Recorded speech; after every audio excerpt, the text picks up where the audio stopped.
Lay of the Land just launched on Steam, and whether you've been watching this solo dev build it for years or you just saw it pop up on the store page today, here's what you need to know before you spend money on it. Quick version. It's a voxel sandbox adventure RPG built in Unreal Engine 5 by one person. You explore, you fight, you build, you loot. Think Minecraft meets vintage story, but with real physics, micro-voxel resolution, and visuals that genuinely have no business existing in a game made by a single developer. That means fire spreads, water carves terrain, structures collapse if they're not supported, and all of it affects how you explore, build, and fight. Single player only. And that's it.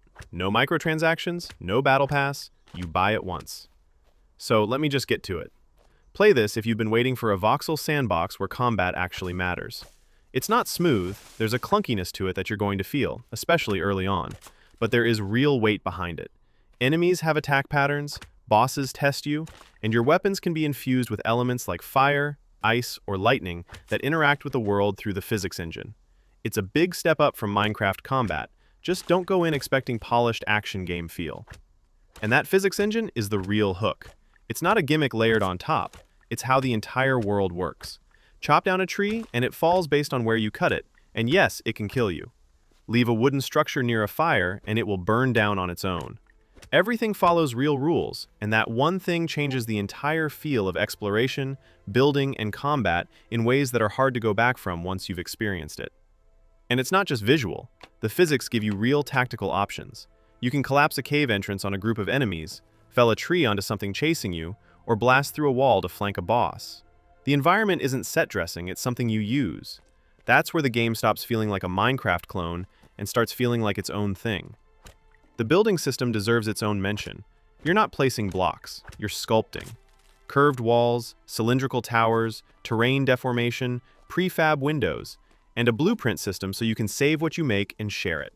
If building is your thing, this is going to keep you busy for a very long time. So that's the case for it. Here's where it gets tricky. This is single player only. No co-op, no multiplayer, no plans for it right now. If sharing a sandbox world with friends is what makes these games work for you, this isn't going to fill that role. You need to know that going in.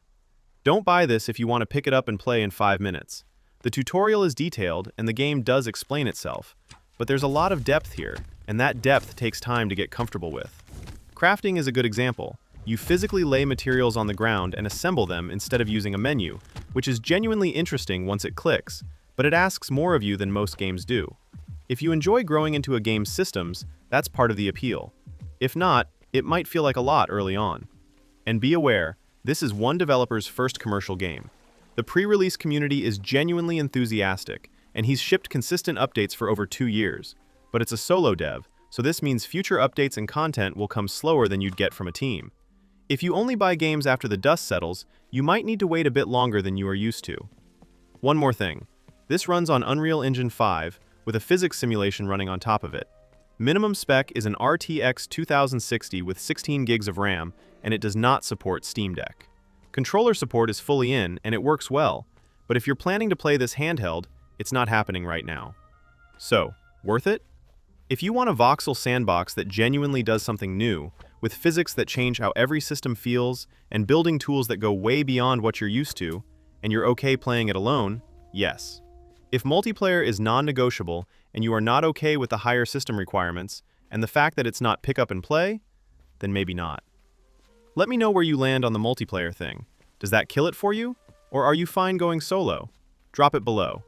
And if this saved you time, a sub means I can keep making these instead of padding them to 10 minutes. And if you want to see what else launched this week, that video is on your screen right now.